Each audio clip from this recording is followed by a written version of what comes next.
늦가을 오후 서울 한 주택가의 낡은 2층 양옥집. 마당의 감나무는 이미 잎을 모두 떨어뜨리고 앙상한 가지만 남았지만 주황빛 감들은 여전히 탐스럽게 매달려 있었다. 대문을 열고 들어서는 28살 은지의 얼굴에는 피로가 역력했다. 병원 간호사로 야간 근무를 마치고 돌아온 길이었다.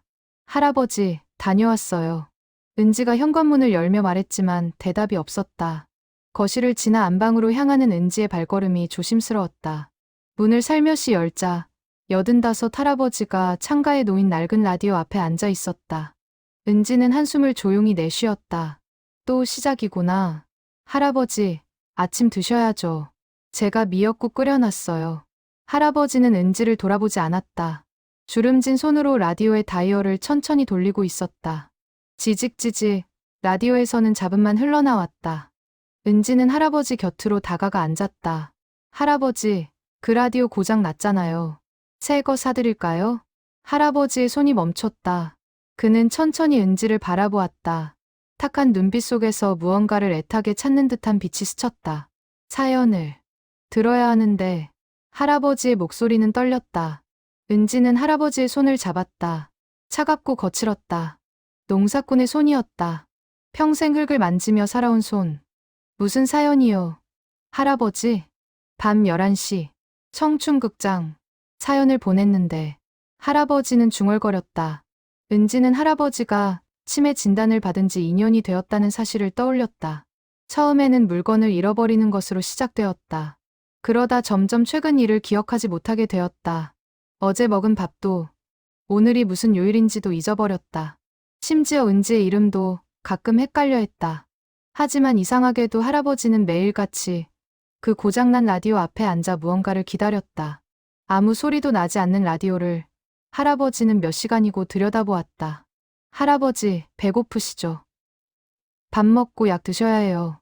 은지가 할아버지를 일으켜 세우려 했다. 할아버지는 고개를 저었다. 사연을 들어야 해. 그 사람이 기다리고 있어. 누가요? 할아버지. 누가 기다려요? 할아버지는 대답 대신 다시 라디오 다이얼을 돌리기 시작했다. 지직, 지지직.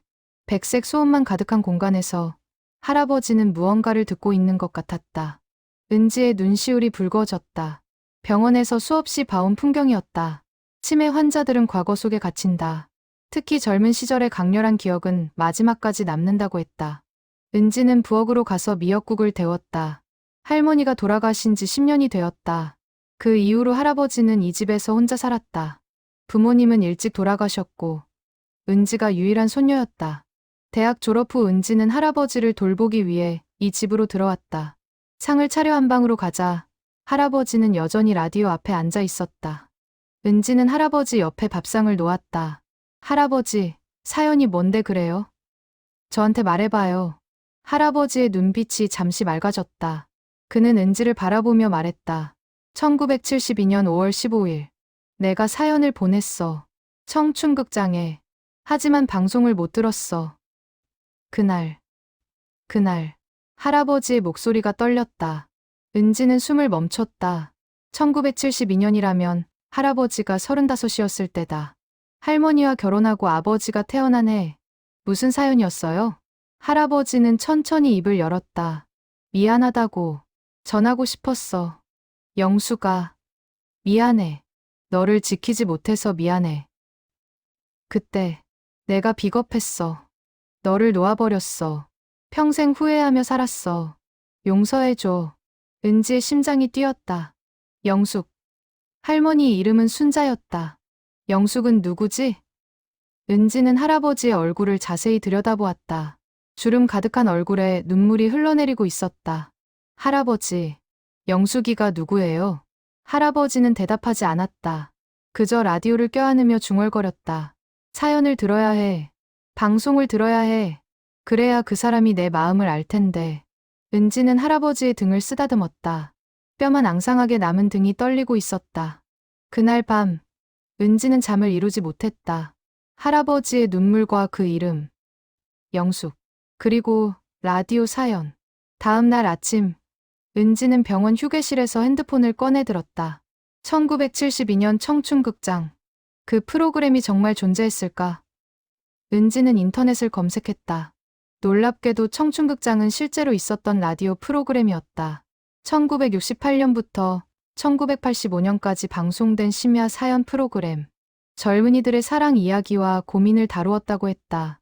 은지의 손가락이 빠르게 움직였다. 혹시 그 시절 방송 기록이 남아있을까? 하지만 검색 결과는 실망스러웠다. 50년 전 라디오 방송의 기록을 찾는다는 것은 거의 불가능에 가까웠다.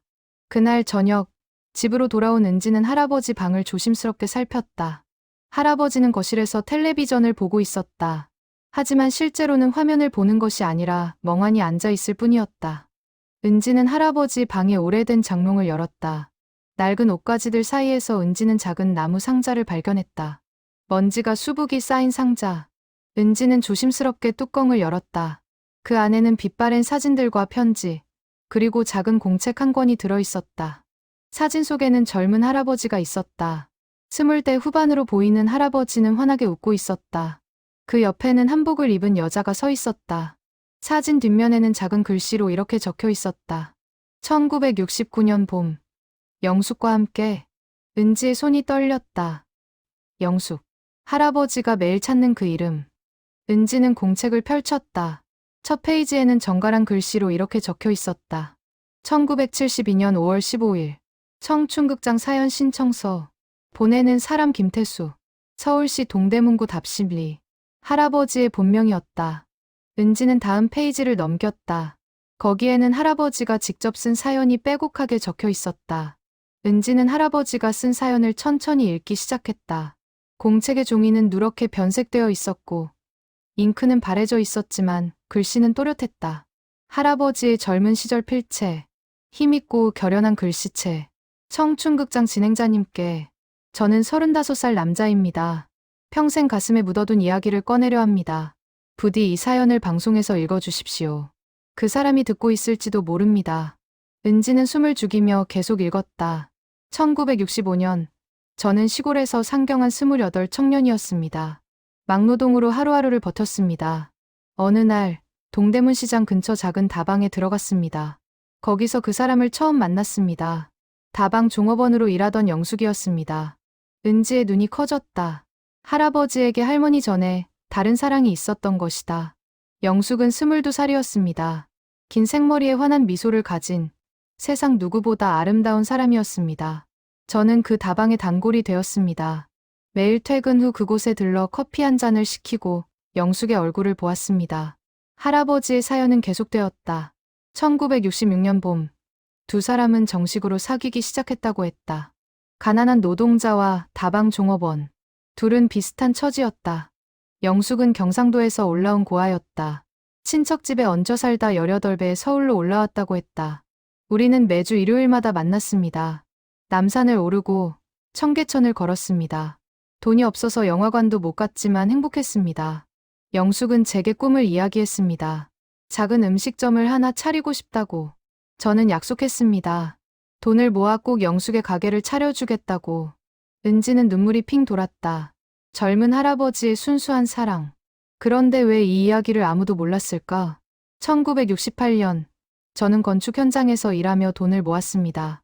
영숙도 다방을 그만두고 식당에서 일하기 시작했습니다. 우리는 결혼을 약속했습니다. 1969년 봄, 영숙의 26번째 생일날, 저는 작은 은반지를 사서 청혼했습니다.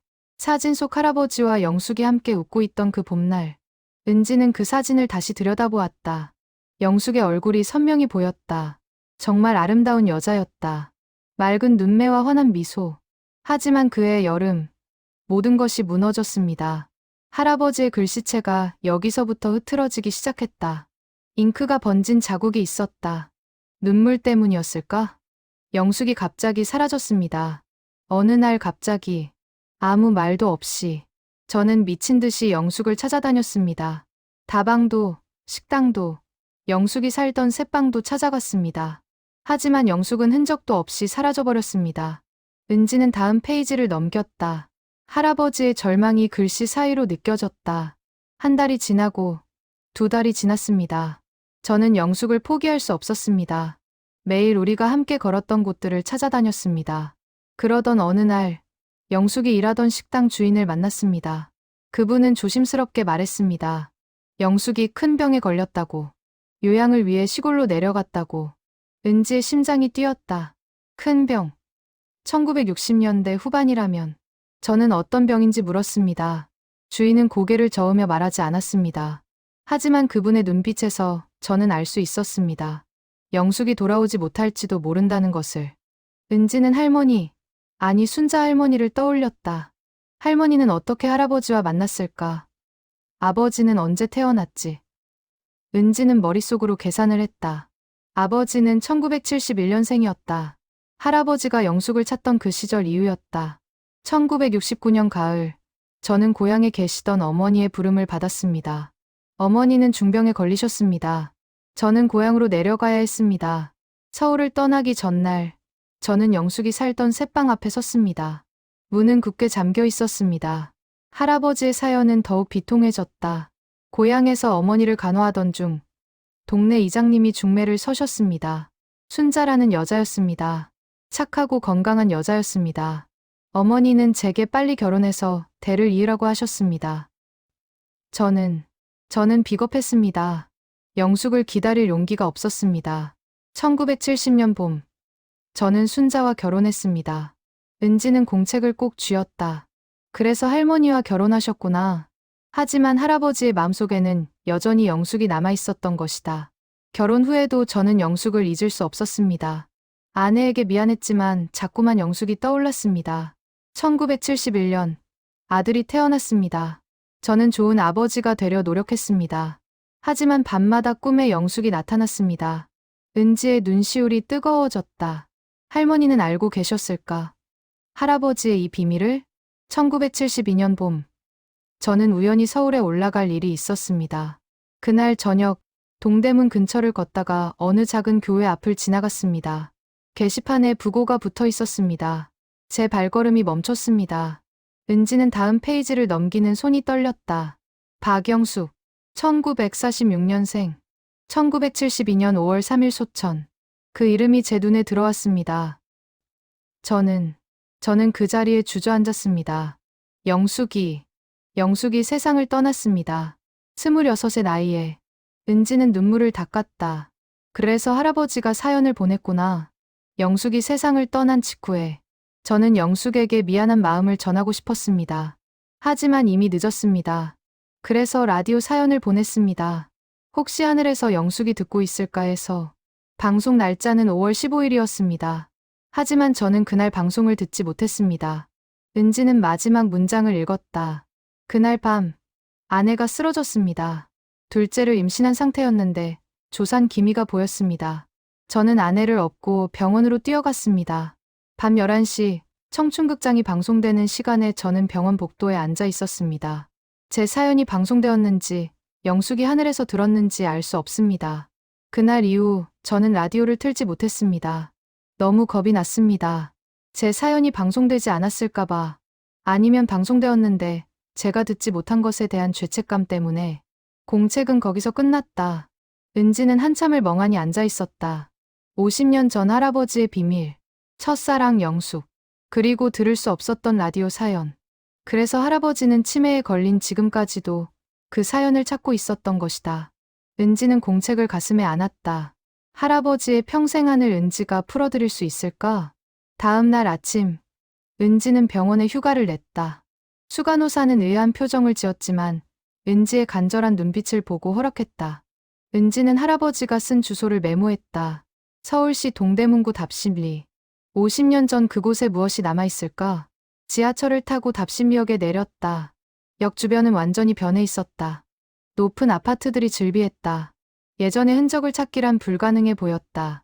은지는 한숨을 쉬며 근처 주민센터로 향했다. 혹시 1960년대 이 근처에 있던 다방에 대해 아시나요? 젊은 직원은 고개를 저었다. 하지만 옆에 앉아 계시던 나이 든 직원이 고개를 들었다. 1960년대 다방이요. 여기 답심리에 다방이 몇 군데 있었지. 어느 다방을 찾으시는데요? 은지는 가슴이 뛰었다. 제 할아버지가 다니시던 곳인데 박영숙이라는 분이 일하셨던 다방이에요. 직원은 잠시 생각하다가 고개를 끄덕였다. 혹시 청실다방 아니에요? 동대문 시장 쪽으로 가는 길목에 있었는데 박씨 성을 가진 예쁜 아가씨가 일했다는 얘기를 들은 것 같아요. 저희 어머니가 그 근처에 사셨거든요. 은지는 직원에게 어머니를 만날 수 있냐고 물었다. 직원은 흔쾌히 전화번호를 알려주었다. 은지는 당장 전화를 걸었다. 1시간 후 은지는 동대문 근처 한 카페에서 75 노인을 만났다. 직원의 어머니인 김옥순 할머니였다. 할머니는 은지를 보자 반갑게 웃었다. 청실다방이라. 오래된 이름이네요. 내가 20살 때니까 1968년쯤이었을 거예요. 할머니는 천천히 기억을 더듬었다. 그 다방은 작았어요. 테이블이 5개밖에 없었죠. 주인은 박 사장이라고 불렀는데 나이 많은 남자분이었어요. 거기서 일하던 여자 종업원이 있었는데 그래, 영숙이, 박영숙이었어요. 은지는 숨을 죽였다. 영숙이는 정말 예뻤어요. 그리고 친절했죠. 손님들이 많이 좋아했어요. 특히 젊은 남자 손님들이 자주 왔죠. 혹시 김태수라는 남자를 기억하세요? 할머니는 고개를 끄덕였다. 기억하죠. 키 크고 잘생긴 청년이었어요. 맨날 저녁이면 다방에 와서 구석자리에 앉아 있었어요. 영숙이를 좋아하는 게 눈에 보였죠. 영숙이도 그 남자가 오면 얼굴이 환해졌어요. 은지의 눈시울이 뜨거워졌다. 할아버지의 젊은 시절 모습이 그려졌다. 두 사람은 1966년부터 사귀었어요. 동네에서 다 아는 사실이었죠. 청실다방 주인도 두 사람을 예뻐했어요. 가난하지만 서로 아끼는 젊은 연인들이었으니까. 그런데 무슨 일이 있었나요? 1969년에 영숙 씨가 갑자기 사라졌다고 들었어요. 할머니의 표정이 어두워졌다. 그래요. 1969년 여름이었어요. 영숙이가 건강검진을 받았는데 큰 병이 발견됐어요. 폐병이었어요. 그 시절엔 폐결핵이 정말 무서운 병이었죠. 전염도 되고. 은지는 고개를 끄덕였다. 1960년대 후반. 결핵은 치명적인 질병이었다. 영숙이는 치료를 위해 경상도 어느 요양원으로 갔어요. 태수 씨에게 아무 말도 안 하고 떠났죠. 아마 태수 씨에게 병을 옮길까봐 걱정했던 것 같아요. 그리고 자신의 아픈 모습을 보여주고 싶지 않았겠죠. 은지는 눈물을 닦았다. 영숙은 사랑하는 사람을 보호하기 위해 떠났던 것이다. 태수 씨는 미친 듯이 영숙이를 찾아다녔어요. 하지만 아무도 영숙이의 행방을 몰랐죠.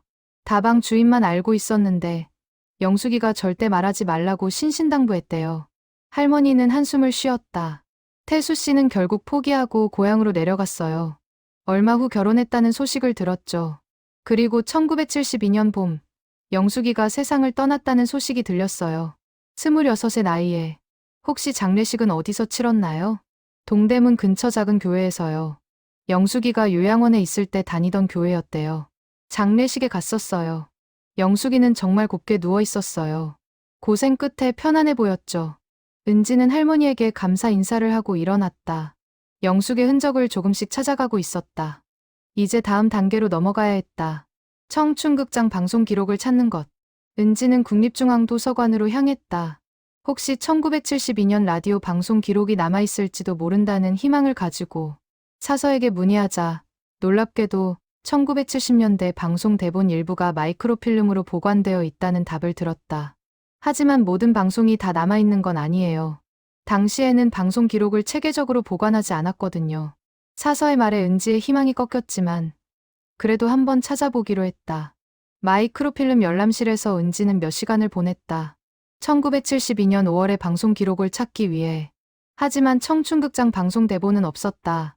은지는 실망하며 도서관을 나왔다. 그때 한 가지 아이디어가 떠올랐다. 방송국에 직접 가보는 것. 청춘극장을 방송했던 라디오 방송국은 여전히 운영 중이었다. 은지는 방송국 본관으로 갔다. 1층 안내데스크에서 은지는 자신의 사연을 설명했다.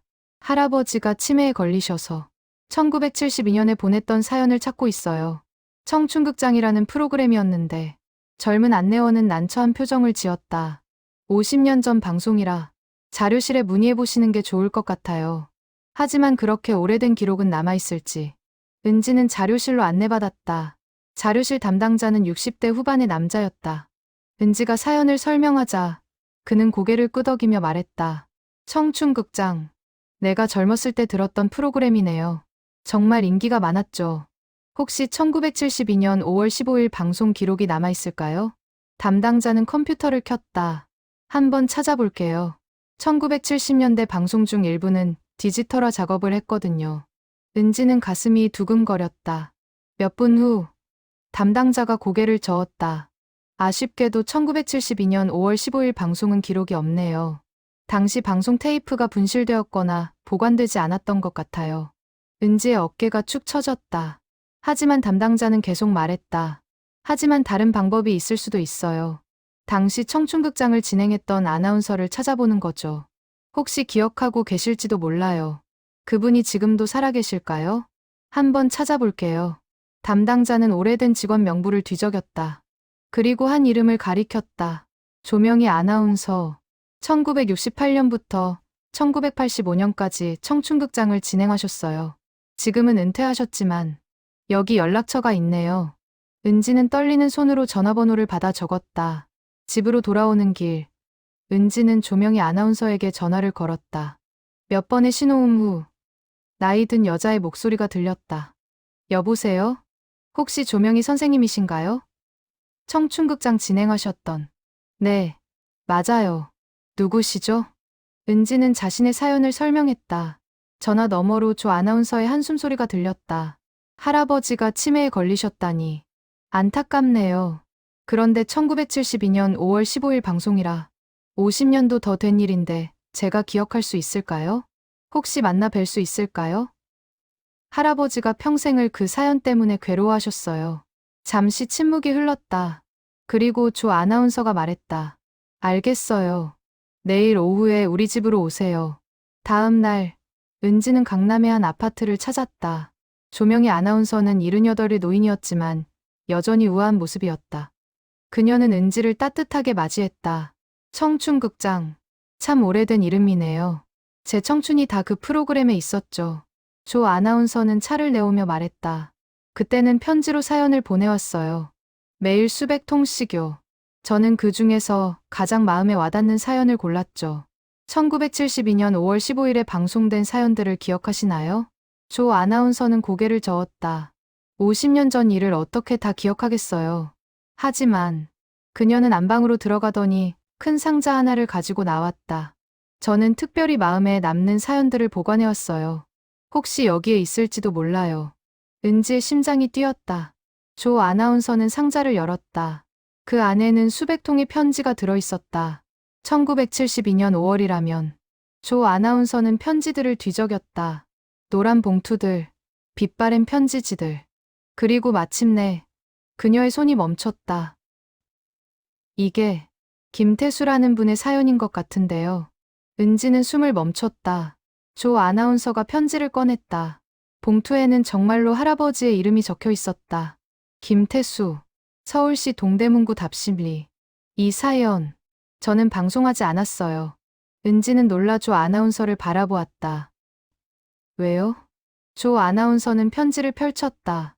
할아버지의 필체가 보였다. 이 사연을 읽고 저는 울었어요. 너무 슬프고 아름다운 사랑 이야기였죠. 하지만 방송할 수 없었어요. 무슨 이유로요? 영숙이라는 여자가 이미 세상을 떠났다고 적혀 있었거든요. 당시 방송 규정상 사망한 사람에 관한 사연은 방송하지 않았어요. 청취자들에게 너무 무거운 내용이라고 판단했죠. 은지는 눈물을 흘렸다. 그래서 할아버지의 사연은 방송되지 않았던 것이다. 하지만 저는 이 사연을 버릴 수가 없었어요. 그래서 보관했죠. 언젠가 이 사연의 주인공이 나타날 것 같은 예감이 들었거든요. 조 아나운서는 편지를 은지에게 건넸다. 이제 할아버지께 돌아가야 할 것 같네요.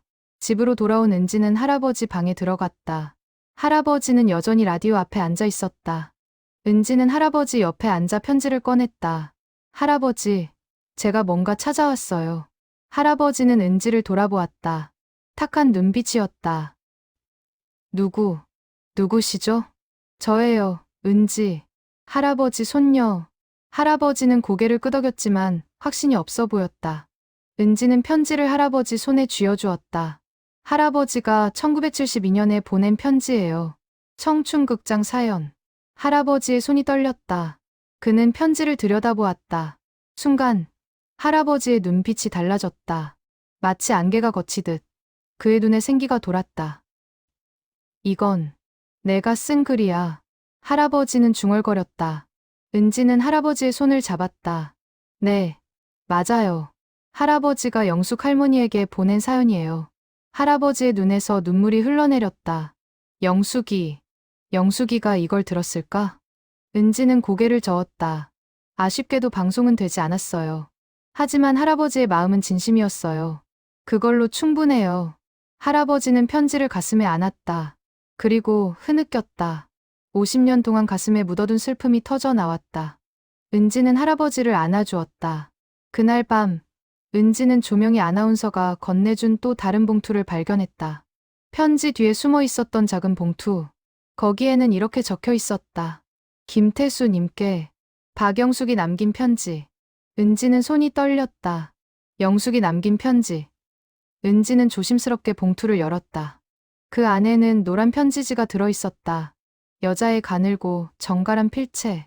태수 오빠께 이 편지를 쓸 때 저는 경상도 어느 요양원에 있습니다. 이제 마지막인 것 같아요.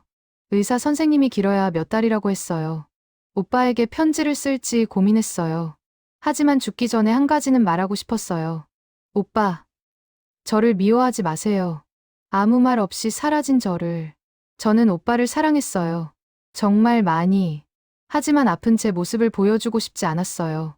오빠가 저 때문에 고통받는 걸 원하지 않았어요. 그래서 떠났어요. 오빠는 분명 저를 찾았을 거예요. 알아요. 오빠의 성격을 아니까. 하지만 제발 저를 잊어주세요. 건강한 여자를 만나 행복하게 사세요. 아이도 낳고 웃으며 살아주세요. 그게 제 마지막 소원이에요. 오빠가 행복하면 저도 하늘에서 행복할 거예요. 사랑해요. 태수 오빠. 평생 오빠만 사랑했어요. 1972년 4월 28일, 영숙이. 은지는 편지를 읽으며 눈물을 흘렸다. 영숙은 죽기 일주일 전에 이 편지를 썼던 것이다. 그리고 이 편지는 어떻게 조명희 아나운서에게 전달되었을까? 다음 날, 은지는 다시 조 아나운서에게 전화를 걸었다. 영숙 씨의 편지는 어떻게 받으신 거예요? 조 아나운서는 한숨을 쉬었다. 1972년 5월 20일쯤이었어요. 방송국으로 한 여자가 찾아왔어요. 나이 든 여자분이었는데 자신이 박영숙의 요양원 간호사였다고 했어요. 영숙 씨가 죽기 전에 편지 한 통을 맡겼다고 하더군요. 청춘극장 앞으로 전해달라고. 왜 영숙 씨는 직접 할아버지께 보내지 않았을까요? 편지를 읽어보니 알 수 있었어요. 영숙 씨는 태수 씨가 자신을 잊고 새로운 삶을 살기를 바랐던 거죠. 그래서 라디오 방송국에 편지를 보낸 거예요. 만약 태수 씨가 자신을 정말 잊었다면 이 편지를 받을 일도 없을 테니까요. 은지는 영숙의 마음을 이해했다. 영숙은 사랑하는 사람을 놓아주려 했던 것이다. 하지만 태수 씨의 사연이 방송되지 않았고 결국 이 편지도 전달되지 못했네요. 저는 이 편지를 어떻게 해야 할지 몰라서 보관하고 있었어요. 이제 할아버지께 드려야 할 것 같아요. 은지는 고개를 끄덕였다. 하지만 영숙의 편지를 할아버지에게 보여드려야 할까? 할아버지는 치매로 기억을 잃어가고 있었다. 이 편지가 할아버지에게 위로가 될까? 아니면 더 큰 슬픔이 될까? 며칠 후, 은지는 할아버지 방을 정리하다가 또 다른 상자를 발견했다. 할머니, 즉 순자 할머니의 유품이 들어있는 상자였다. 그 안에는 낡은 일기장이 있었다. 은지는 조심스럽게 일기장을 펼쳤다. 할머니의 일기는 1970년부터 시작되었다. 결혼 직전부터 쓴 일기였다. 1970년 3월 5일. 오늘 태수와 첫 만남을 가졌다. 이장님이 중매를 섰다. 태수는 과묵한 사람이다. 말이 별로 없다. 하지만 착해 보인다. 얼굴에 깊은 슬픔이 어려있다. 무슨 사연이 있는 것 같다. 은지는 할머니의 관찰력에 놀랐다. 할머니는 처음부터 할아버지의 슬픔을 알아챘던 것이다. 1970년 4월 20일. 태수와 결혼이 결정되었다. 어머님이 중병이시라 서둘러 혼례를 올리기로 했다. 태수는 나를 사랑하지 않는 것 같다. 하지만 괜찮다. 나는 태수를 사랑한다. 언젠가 태수도 나를 사랑하게 될 것이다. 은지는 할머니의 순수한 사랑에 가슴이 아팠다. 할머니는 할아버지가 다른 사람을 사랑했다는 것을 알면서도 결혼했던 것이다. 1971년 11월 3일. 아들이 태어났다. 태수가 처음으로 환하게 웃었다. 아이를 안고 우는 태수를 보며 나도 울었다. 이제 우리는 진짜 가족이 되었다. 은지는 눈물을 닦았다. 그게 은지의 아버지였다. 1972년 5월 16일. 어젯밤 이상한 일이 있었다.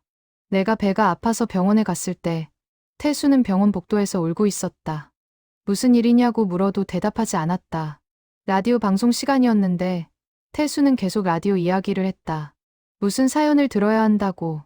하지만 나 때문에 듣지 못했다고. 미안하다고 했다. 누구에게 미안한 걸까? 은지는 숨을 멈췄다. 할머니는 그날의 일을 기억하고 있었던 것이다. 1972년 6월 1일. 태수의 방에서 편지를 발견했다. 청춘극장에 보낸 사연 초안이었다. 읽어보았다. 영숙이라는 여자 이야기였다. 태수의 첫사랑. 이미 세상을 떠난 여자. 태수는 평생 그 여자를 사랑했구나. 나는 그저 대신일 뿐이구나. 슬프다. 하지만 화는 나지 않는다. 태수는 좋은 남편이고 좋은 아버지다. 그것으로 충분하다. 나는 태수를 계속 사랑할 것이다. 언젠가 태수의 마음에도 내가 자리 잡을 것이다. 은지는 할머니의 너그러운 마음에 고개가 숙여졌다. 할머니는 모든 것을 알고 있었지만 할아버지를 원망하지 않았던 것이다. 일기는 계속되었다. 할머니는 할아버지를 이해하려 노력했고 할아버지도 점점 할머니에게 마음을 열어갔다고 적혀 있었다. 1975년 8월 10일. 오늘 태수가 내 손을 잡았다. 그리고 말했다. 당신 덕분에 내가 살아간다고. 나는 울었다. 행복해서. 1980년 12월 25일. 둘째 딸이 대학에 합격했다. 태수가 나를 안아주었다. 고맙소라고 했다. 나는 처음으로 태수에게서 진심 어린 사랑을 느꼈다. 1990년 5월 5일. 결혼 20주년. 태수가 꽃을 사왔다. 장미 한 다발. 그리고 말했다. 당신을 사랑하오. 나는 그 말을 20년 동안 기다렸다. 이제 나는 완전히 행복하다. 은지는 할머니의 일기를 덮었다. 할머니는 할아버지의 과거를 알고도 평생 사랑했던 것이다. 그리고 할아버지도 할머니를 사랑하게 되었다.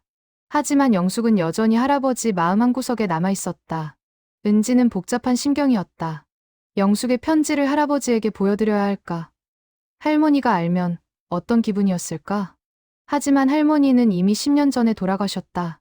며칠을 고민한 끝에 은지는 결정을 내렸다. 할아버지에게 영숙의 편지를 보여드리기로. 할아버지의 평생안을 풀어드려야 한다고 생각했다. 어느 화창한 오후, 은지는 할아버지를 거실로 모셨다. 할아버지는 요즘 상태가 조금 나아진 것 같았다. 가끔 은지를 알아보기도 했다. 할아버지, 제가 뭔가 보여드릴 게 있어요. 은지는 영숙의 편지를 꺼냈다. 할아버지의 눈이 커졌다. 이게 뭐지? 영숙 할머니가 남긴 편지예요. 할아버지께 드리는. 할아버지의 손이 떨렸다. 은지는 편지를 할아버지 손에 쥐어주었다. 할아버지는 천천히 편지를 읽기 시작했다. 그의 눈에서 눈물이 흘러내렸다. 편지를 다 읽은 할아버지는 한참을 말이 없었다. 그리고 중얼거렸다. 영숙이 나를 용서했구나. 은지는 할아버지의 손을 잡았다. 영숙 할머니는 할아버지를 사랑했어요. 그래서 할아버지가 행복하기를 바랐던 거예요. 할아버지는 고개를 끄덕였다. 하지만 그의 얼굴에는 여전히 슬픔이 가득했다. 나는 영숙을 지키지 못했어. 그 아이가 아플 때 곁에 있어주지 못했어. 혼자 외롭게 죽게 했어. 아니에요. 할아버지. 영숙 할머니는 혼자가 아니었어요. 할아버지의 사랑을 가슴에 안고 갔어요. 하지만 할아버지는 자책을 멈추지 않았다. 은지는 할머니의 일기를 꺼냈다. 할아버지, 이것도 보세요. 순자 할머니의 일기예요. 은지는 할머니가 할아버지를 이해하고 사랑했다는 부분을 읽어주었다. 할아버지는 일기를 들으며 또 울었다. 순자는 다 알고 있었구나. 그런데도 나를 사랑해줬어. 은지는 고개를 끄덕였다. 할머니는 할아버지를 정말 사랑했어요. 그리고 할아버지도 할머니를 사랑하셨잖아요. 나중에는 할아버지는 천천히 고개를 끄덕였다. 그래, 나는 순자를 사랑했어. 진심으로. 처음에는 영숙을 잊기 위해서였지만 시간이 지나면서 순자가 정말 소중해졌어. 순자 없이는 살 수 없었어. 은지는 할아버지를 안아주었다. 할아버지, 이제 용서하세요. 자신을. 할아버지는 최선을 다했어요. 영숙 할머니를 사랑했고 순자 할머니도 사랑했어요. 그걸로 충분해요. 할아버지는 한참을 흐느꼈다. 50년 동안 짊어진 죄책감이 조금씩 녹아내리는 것 같았다. 그날 밤, 할아버지는 오랜만에 편안하게 잠들었다. 은지는 할아버지의 방에서 나와 자신의 방으로 갔다. 그리고 한 가지 계획을 세웠다. 다음 날, 은지는 조명희 아나운서에게 전화를 걸었다. 선생님, 부탁이 하나 있어요. 할아버지를 위해 특별한 방송을 만들어주실 수 있나요? 조 아나운서는 잠시 생각하더니 말했다. 무슨 방송 말이에요? 청춘극장을 다시 만드는 거예요. 할아버지의 사연을 읽어주시는 거죠. 그리고 영숙 할머니의 편지도. 할아버지가 평생 듣고 싶어 했던 방송을요. 전화 너머로 조 아나운서의 한숨 소리가 들렸다. 그리고 따뜻한 목소리로 말했다. 좋아요. 해보죠. 할아버지를 위해. 일주일 후, 조명희 아나운서가 은지의 집을 찾아왔다. 그녀는 작은 녹음 장비를 가지고 왔다. 여기서 녹음하면 될 것 같아요. 할아버지가 편안한 곳에서 들으시는 게 좋을 테니까. 은지는 거실을 준비했다. 할아버지가 좋아하는 소파에 쿠션을 놓고 옆에 작은 테이블을 준비했다. 그리고 할아버지를 모셨다. 할아버지, 오늘 특별한 손님이 오셨어요. 할아버지는 조명희 아나운서를 보고 고개를 갸웃했다. 누구시죠? 조 아나운서는 부드럽게 웃으며 말했다. 저는 조명희예요. 옛날에 라디오 방송을 했던 사람이에요. 할아버지를 위해 특별한 방송을 준비했어요. 할아버지의 눈이 반짝였다. 방송이라니요? 네. 할아버지가 1972년에 보낸 사연을 읽어드리려고 해요. 50년 늦었지만요. 할아버지는 놀라 조 아나운서를 바라보았다. 그리고 천천히 고개를 끄덕였다. 조 아나운서는 녹음 장비를 켰다. 그리고 마이크 앞에 앉았다. 그녀는 눈을 감고 깊게 숨을 들이쉬었다. 마치 50년 전으로 돌아간 것처럼. 그리고 그녀가 입을 열었다. 목소리가 부드럽게 흘러나왔다. 안녕하십니까. 청춘극장입니다. 오늘 밤도 여러분의 사연을 듣는 시간이 돌아왔습니다. 밤 11시, 고요한 시간에 여러분과 함께합니다.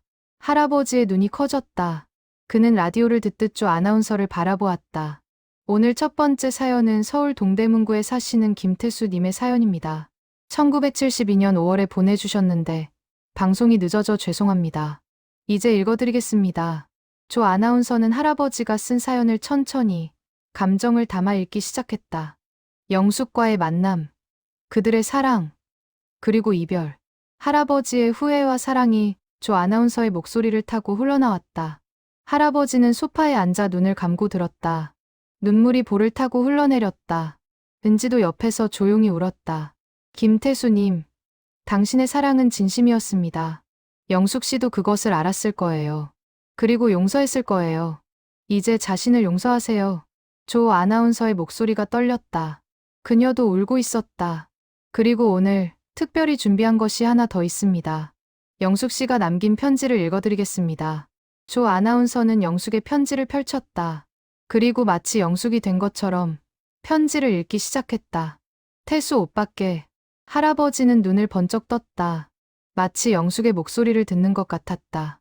편지가 끝났을 때 거실에는 긴 침묵이 흘렀다. 할아버지는 고개를 숙이고 흐느꼈다. 조 아나운서는 마이크를 끄고 할아버지에게 다가갔다. 할아버지, 이제 편히 쉬세요. 영숙 씨는 할아버지를 용서했어요. 그리고 할아버지가 행복하기를 바랐어요. 할아버지는 고개를 들었다. 그의 얼굴에는 평화로운 표정이 있었다. 고맙습니다. 정말 고맙습니다. 은지는 할아버지를 안아주었다. 50년 만에 할아버지는 마침내 자신이 듣고 싶어 했던 방송을 들었다. 그날 밤, 할아버지는 오랜만에 악몽 없이 잠들었다. 라디오를 찾지도 않았다. 은지는 할아버지의 평온한 얼굴을 보며 안도의 한숨을 쉬었다. 며칠 후, 은지는 할아버지와 함께 경상도로 향했다. 영숙이 묻힌 곳을 찾기 위해서였다. 조명희 아나운서가 알려준 요양원 위치를 바탕으로 은지는 수소문 끝에 영숙의 묘를 찾아냈다. 작은 시골 마을의 공동묘지. 그곳에 영숙의 묘가 있었다. 비석에는 간단하게 이름과 생년월일, 사망일만 적혀 있었다. 박영숙, 1946년 3월 12일 - 1972년 5월 3일. 할아버지는 묘 앞에 무릎을 꿇었다. 그리고 한참을 말없이 있다가 입을 열었다. 영숙아, 나야, 태수. 50년 만에 왔어.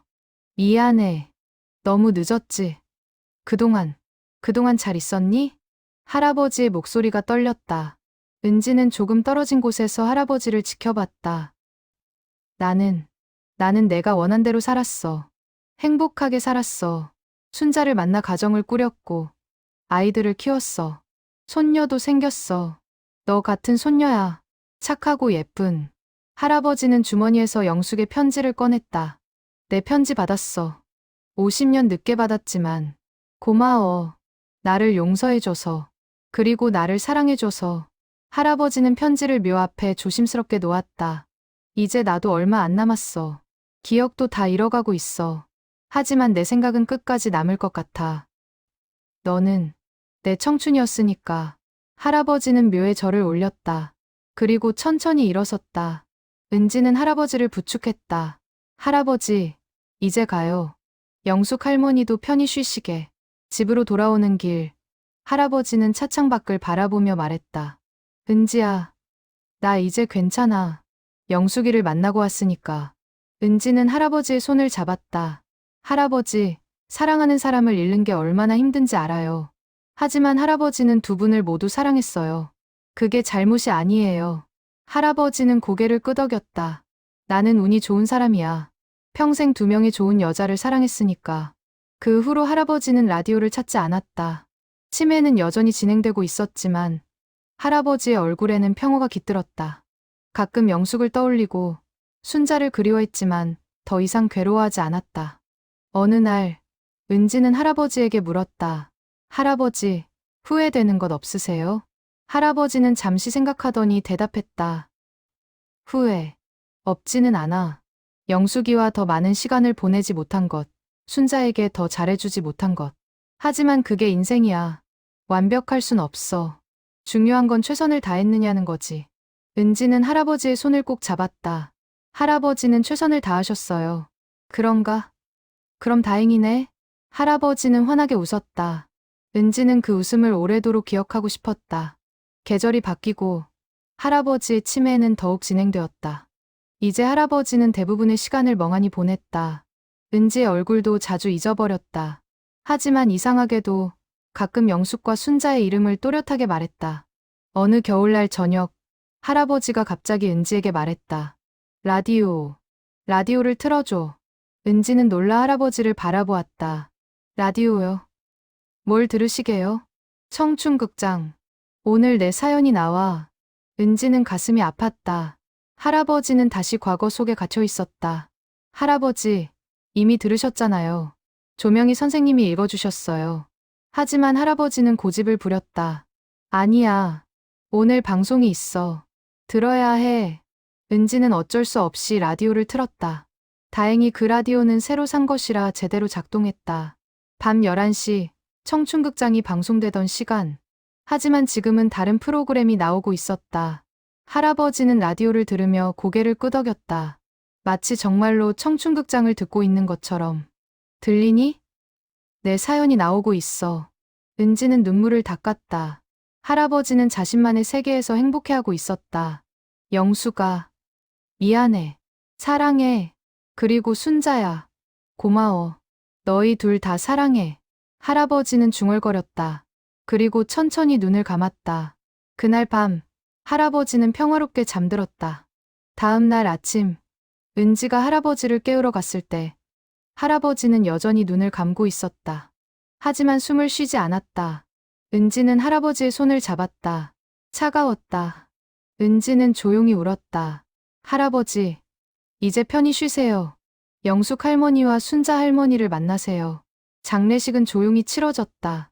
친척들과 이웃들이 모였다. 조명희 아나운서도 찾아왔다.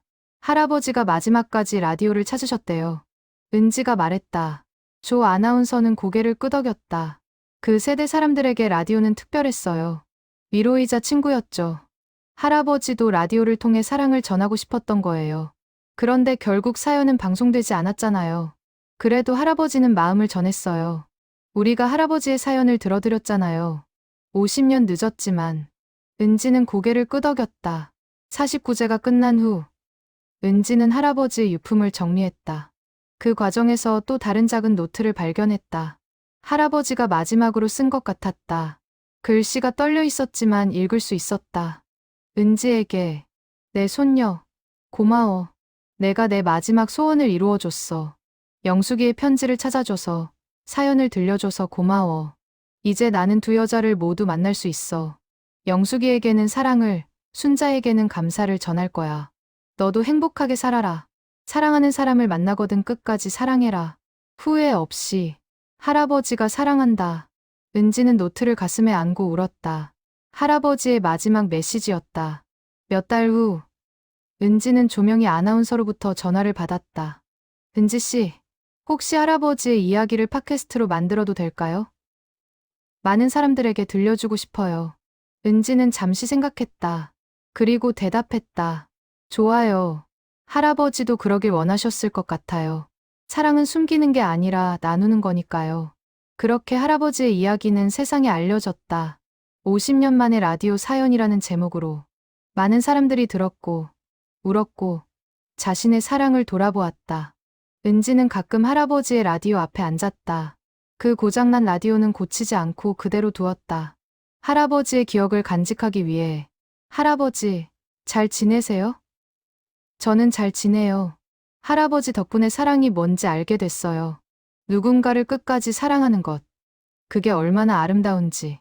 할아버지, 사랑해요. 그리고 영숙 할머니, 순자 할머니도 사랑해요. 은지는 라디오 다이얼을 천천히 돌렸다. 지직지직, 라디오에서는 여전히 잡음만 나왔다. 하지만 은지에게는 그 소리가 할아버지의 목소리처럼 들렸다. 창밖으로 봄바람이 불어왔다. 새로운 계절이 시작되고 있었다. 은지는 라디오를 껴안았다. 할아버지의 사랑이, 영숙의 희생이, 순자의 너그러움이 그 라디오 안에 모두 담겨 있는 것 같았다. 그리고 어디선가 청춘극장의 음악이 들려오는 것 같았다. 할아버지의 사연이 마침내 방송되는 것 같았다. 50년이 지나서야 은지는 눈을 감았다. 그리고 속삭였다. 할아버지, 이제 편히 쉬세요. 당신의 사랑은 영원히 기억될 거예요. 라디오는 여전히 지직거렸다. 하지만 그 소음 속에서 사랑의 메시지가 흘러나오고 있었다. 영원히.